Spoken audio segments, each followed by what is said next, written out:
नमस्कार, मैं हूं मनोज राजपूत और आप देख रहे हैं सुजय से स्पेशल। मुख्यमंत्री श्री विजयलाल शर्मा के सशक्त नेतृत्व में राजस्थान की तस्वीर बदल रही है।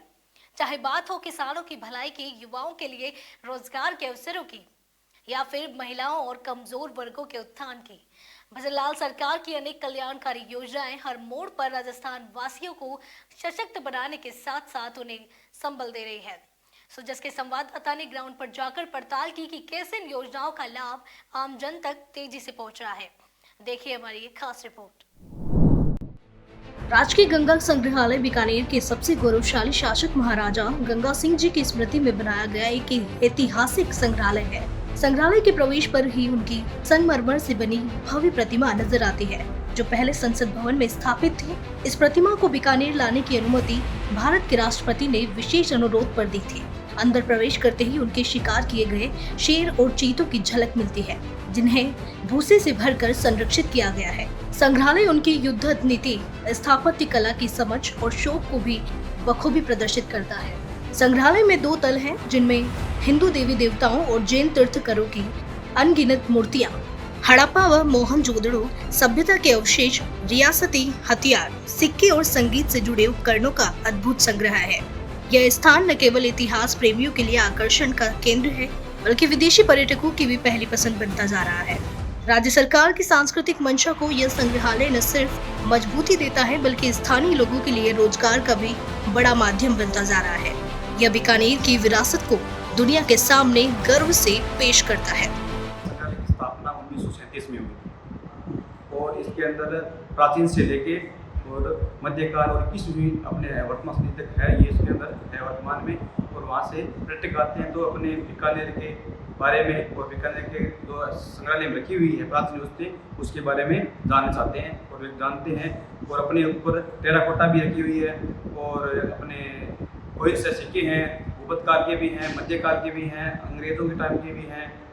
और जो अपने पुस्तकला है उसका भी उसके अंदर अपने रखी हुई है। महाराजा गंगा सिंह जी से जुड़ी, उनके जीवन से जुड़ी चीज़ें कौन कौन सी हैं? महाराजा गंगा सिंह जी जीव से जुड़ी हुई उनके प्रथम जो दीर्घा है वो उनको ही समर्पित है पूरी। उसके अंदर उनके 2 शिकार किए हैं, एक शेर का है और एक चीता का है। और वो 2 शिकार है वो उन्होंने अपने आप ही खुद ही किए हैं। ये महाराजा गंगा सिंह जी के नाम से गंगा राजकीय संग्रहालय है। 1937 में जब गोल्डन जुबली महाराजा गंगा सिंह जी ने बनाई थी तो उन्होंने समाजोपयोगी कई कार्य किए थे। उस संदर्भ में उनके पास जो भी कलाकृतियाँ थी उनका एक संग्रह करके उन्होंने गंगा गोल्डन जुबली नाम से भी उनका निर्माण किया था।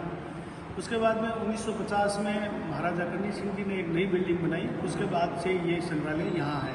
1954 में राजस्थान का एकीकरण होने के बाद में ये राजकीय बन गया था, इसलिए वर्तमान में इसका नाम गंगा राजकीय संग्रहालय है। आप जब भी गंगा राजकीय संग्रहालय बीकानेर में आओगे तो प्रथम दीर्घा के अंदर महाराजा गंगा सिंह जी से संबंधित उनकी जीवित चित्र प्रदर्शित हैं। आपको ये जानकर आश्चर्य होगा कि महाराजा गंगा सिंह जी ने जर्मन के पेंटर A.H. मुलर को बीकानेर बुलाया और अपने कई तेल चित्र यहाँ बनाए थे, उन्होंने हमारे को गिफ्ट किए। वो इस दीर्घा में प्रदर्शित है। और इस दीर्घा में उनके द्वारा जो शिकार किए गए थे, उनके द्वारा जो युद्धों में भाग लिया गया था, या जो खेल प्रेमी भी थे तो खेलों के चित्र। इसके अलावा महाराजा गंगा सिंह जी ने कई शिकार किए थे। उन शिकारों में जूनागढ़ में भी उन्होंने कुछ शिकार किए थे। तो जूनागढ़ में शिकार किया हुआ एक शेर यहाँ प्रदर्शित है। और 100वां चिता, महाराजा गंगा सिंह जी ने कई चित्तों का शिकार किया था, लेकिन 100वां जो चित्ता शिकार किया था उस चित्ते का प्रदर्शन भी यहाँ किया गया है स्टफ करके। उसके बाद में इस संग्रहालय के अंदर 8-9 दीर्घाएँ और हैं। तो उन दीर्घाओं में रॉयल फैमिली से संबंधित जो भी बर्तन इत्यादि थे वो काम में लेते थे, वो है। उनकी साज सज्जा के सामान भी यहाँ प्रदर्शित है। बीकानेर के राजा का केंद्रीय सत्ताओं से बहुत अच्छा संबंध था। जब भी कहीं युद्ध की आवश्यकता होती तो बीकानेर राजाओं को याद किया जाता था। आज हम खड़े हैं महाराजा गंगा सिंह जी के राजकीय संग्रहालय में, जिसे गंगा संग्रहालय कहा जाता है।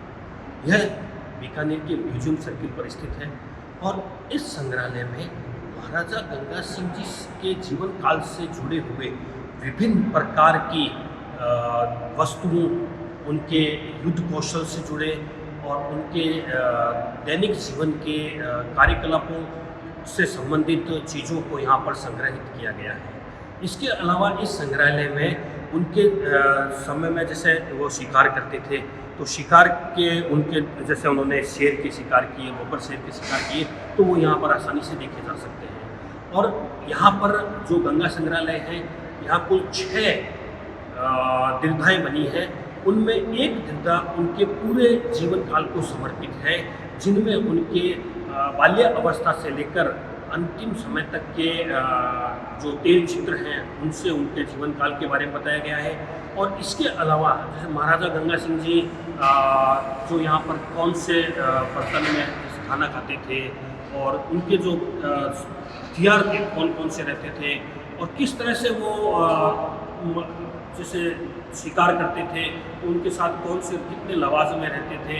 और वाद्य यंत्रों की बात करें तो संगीत के जैसे वो शौकीन थे, तो संगीत के अंदर जो उनकी तमाम सामान जैसे वीणा कह दें, ढोल कह दें, तुरई कह दें, सारंगी कह दें, तो इस तरह से उनके जीवन काल से जुड़ी हुई और जहाँ उन्होंने यात्राएं की, जहाँ जहाँ वह गए, तो उन्हें जो वहाँ से याददाश्त के तौर पर उन्हें जो सप्रेम भेंट चीज़ें मिली, तो उन चीज़ों का संग्रह यहाँ पर किया गया है। और इस संग्रहालय की सबसे बड़ी बात यह है कि यहाँ आप उन चीज़ों को इतनी नज़दीकी से देखकर महसूस कर सकते हैं और जो आपको आकर्षित करती है उनके बारे में जानने की। और इस संग्रहालय में जो अन्य चीज़ें हैं, उनमें बहुत सी ऐसी चीज़ें हैं जो हमें इतिहास का ज्ञान करवाती है। जैसे यहाँ पर जैन धर्म से जुड़ी हुई जो महात्मा लोग थे, जैन थे, संत थे, उनके यहाँ पर प्रतिमाएं स्थापित हैं। उनके कार्यकाल के, उनके शासनकाल का इसमें वर्णन है। इसके अलावा यहाँ पर ग्रहों से जुड़ी हुई, सभी ग्रहों से जुड़ी हुई मूर्तियाँ हैं, जिनमें सोम, मंगल, बुध जितने भी ग्रह हुए उन सब की यहाँ पर स्थापित है। और विशेष तौर से शिव जी की और जो लोक देवी देवता थे, उष्ट्रवाहिनी है और अपने चामुंडा माता है, उन सब की भी यहाँ पर प्रतिमाएं स्थापित है जो संगमरमर से बनी है, लाल पत्थर से बनी है। इस तरह से यहाँ पर यह संग्रहालय पर्यटकों को आकर्षित करता है। और जो बीकानेर में आता है वो यहाँ पर अवश्य आता है, क्योंकि यहाँ जो चीज़ें देखने को मिलती है वो उन्हें बहुत ही रोमांचक अनुभव कराती है। इस तरह से जो ये संग्रहालय है ये आकर्षण का केंद्र बना रहता है और देशी विदेशी पर्यटक यहाँ पर आते हैं और न्यूनतम शुल्क देकर एक बहुत बड़ी जानकारी यहाँ से लेकर जाते हैं। तो आपने देखा कि बिजलाल सरकार की योजनाएं कैसे लोगों के जीवन में सकारात्मक बदलाव ला रही है।